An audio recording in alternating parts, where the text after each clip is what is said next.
Hello friends, welcome to our own channel how to.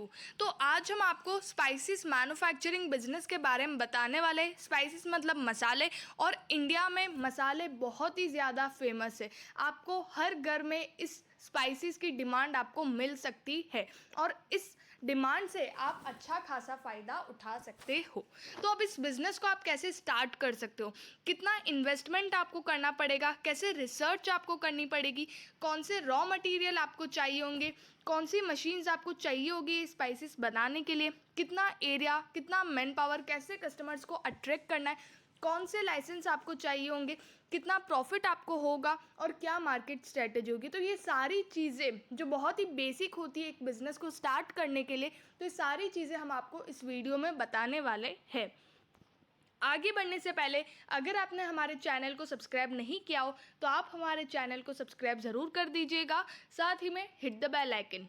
तो सबसे पहले आपको बताते कि रिसर्च आपको कैसे करनी है, जैसे कि कौन से स्पाइसेस की सबसे ज़्यादा डिमांड है। जो बेसिक स्पाइसेस होते हैं जो हर चीज़ में डलते हैं, उनकी डिमांड तो सबसे ज़्यादा होती, लेकिन उसमें भी बहुत सारी वैरायटी होती है। अगर आप मिर्ची ही ले लो तो उसमें भी बहुत सारी वैरायटी होती। तो कौन सी मिर्ची की सबसे ज़्यादा डिमांड है, मतलब उस मसाले में किसकी ज़्यादा डिमांड है, तो ये रिसर्च आपको करना ज़रूरी है। उसके बाद आप कहाँ कहाँ सप्लाई कर सकते हो, क्योंकि सारी जगह अलग अलग स्पाइसेस, एक अलग अलग टेस्ट चुना जाता है। तो आप कहाँ पे कौन सा टेस्ट आप भेज रहे हो वो बहुत ज़्यादा मायने रखता है। उसके बाद कैसे प्राइस आप सेट कर रहे हो, कैसी क्वांटिटी दे रहे हो, और कैसी क्वालिटी दे रहे हो। तो ये सारी चीज़ें आपको पहले रिसर्च करना है, उसी के बाद आप इस बिज़नेस को इजीली स्टार्ट कर सकते हो। अब बात करते हैं यहाँ पे कितने टाइप के स्पाइसेस मसाले मार्केट में हैं। Chilli powder, turmeric powder, black pepper powder, garam masala, many more. ये हमने आपको जो बहुत ही बेसिक है हमने आपको वही बताया है। जैसे कि धनिया पाउडर हो गया। तो ऐसे बहुत सारे मसाले हैं जो रोज़ डलते हैं और रोज़ आपको यूज़ आते हैं, तो इनकी डिमांड इस वजह से बहुत ज़्यादा है। और मसाले में अगर आप देखें तो सिर्फ यही मसाले नहीं होते हैं, जो अगर आप डिफरेंट सब्जियां बनाते हो तो उनके अंदर डिफरेंट मसाले डलते हैं। तो ऐसे बहुत सारे मसाले हैं मार्केट के अंदर। अब बात करते हैं रॉ मटेरियल्स की। तो जैसे कि यहाँ पर chilli, coriander, cumin, fennel seeds, methi leaves, mustard, pepper, poppy seeds, turmeric, other, मतलब जो मसाला आप बनाने वाले हो उस हिसाब से उसका इंग्रेडिएंट आपको as a raw material use करना पड़ेगा।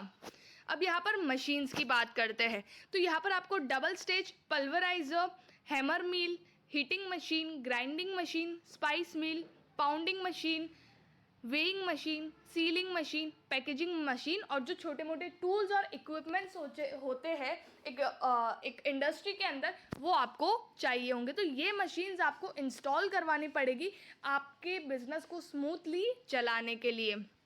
अब यहाँ पर बात करते हैं कि आपको कितना इन्वेस्टमेंट करना पड़ेगा। तो अगर आप जैसे कि स्मॉल स्केल ओपन कर रहे हो, स्मॉल स्केल बिजनेस, तो यहाँ पर आपको 3.5 से 8 लाख रुपए चाहिए होंगे इस बिज़नेस को ओपन करने के लिए, इस इंडस्ट्री को ओपन करने के लिए। उसके बाद आप कहाँ कौन से एरिया में ओपन करते हो, तो उस हिसाब से आपका कैपिटल जो है वो इंक्रीज या डिक्रीज होगा। अब यहाँ पर आपके टारगेटेड कस्टमर्स कौन होंगे, होलसेलर्स, रिटेलर्स। अब यहाँ पर आप कहाँ कहाँ पे सेल कर सकते हो जिससे आपको कस्टमर मिले, malls, restaurant and hotels, general stores, supermarkets, online. अगर ये जो प्रोडक्ट आप ऑनलाइन और ऑफलाइन दोनों तरीके से बेच सकते हो, और अगर आप ऑनलाइन चूज़ करते हो तो exports India, India mart, Amazon, Flipkart etcetera. तो ये सारी साइट्स है जहाँ पे आप इन मसालों को बेच सकते हो। और ये आपके टारगेटेड कस्टमर्स है जो मैंने बड़ी बड़ी जगह बताई है जहाँ पर बहुत सारे रिटेलर्स आते हैं, तो अपने आप रिटेलर्स अट्रैक्ट हो जाएंगे। लेकिन आपको सबसे पहले जो लोकल स्टोर्स होते हैं वहाँ पर अपने मसालों को देना चाहिए, जहाँ पर ज़्यादा पब्लिसिटी होगी आपके मसालों की।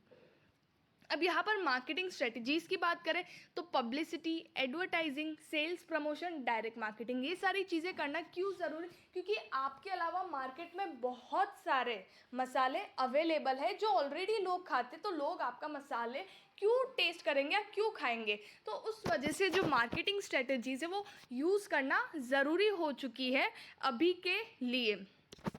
जिससे लोगों को पता चलेगा और वो अट्रैक्ट होंगे आपकी मार्केटिंग स्ट्रेटेजी से, और फिर आपके मसाले टेस्ट करेंगे, और अगर उन्हें सेट हो गया तो आपका बिजनेस इजीली सेट हो सकता है। अब यहाँ पर एरिया की बात करें तो 700 से 1500 स्क्वायर फीट एरिया आपको चाहिए होगा, और 6 से 10 लेबर आपको चाहिए होंगे। और अगर आपका बिजनेस और भी आप बड़ा करते हो तो उस हिसाब से आपका जो एरिया और मैन पावर है वो इंक्रीज हो जाएगा। अब यहाँ पर बात करते हैं लाइसेंसेस की, तो यहाँ पर सबसे पहले आपको अपने बिजनेस को रजिस्टर करना पड़ेगा। उसके बाद NOC from state pollution control board, then Udyam Aadhaar, trademark, BIS certification, FSSAI certification, IEC code अगर आपको एक्सपोर्ट करना हो अपनी सिटी से बाहर या अपनी कंट्री से बाहर, एमएसएमई रजिस्ट्रेशन और जीएसटी, ये सारे लाइसेंस आपको इशू करने पड़ेंगे अगर आपको ये बिजनेस को स्टार्ट या ओपन करना हो तो। अब एट लास्ट बात करते हैं प्रॉफिटेबिलिटी की, जो टोटली आपके प्रोडक्शन और बिजनेस मॉडल पे डिपेंड है, पर अप्रॉक्सीमेट अगर आप देखें तो आपको इस बिज़नेस के अंदर 30 to 35% प्रॉफिट मिल सकता है। और अगर आपका बिजनेस जल्दी सेट होता है तो आप अपनी प्रॉफिट मार्जिन इंक्रीज़ करके आपको और भी अच्छा खासा रिटर्न मिल सकता है इस बिज़नेस के अंदर। जैसे कि ये बिज़नेस ऐसा है जिसकी डिमांड कभी ख़त्म नहीं होने वाली। अगर आपका जो मसाला है उनका स्वाद अगर एक बार लोगों के ज़ुबान पे बैठ जाता है तो आपका बिज़नेस बहुत ही अच्छा खासा ऊपर जाएगा। तो ये था स्पाइसेस मैन्युफैक्चरिंग बिज़नेस, और ऐसे और भी बिज़नेस हम आपके लिए लेकर आएंगे। तो उसके लिए आप हमारे चैनल के साथ जुड़े रहिएगा बाय सब्सक्राइबिंग आवर चैनल, और साथ ही में लाइक, शेयर एंड कमेंट ज़रूर करिएगा। Thank you.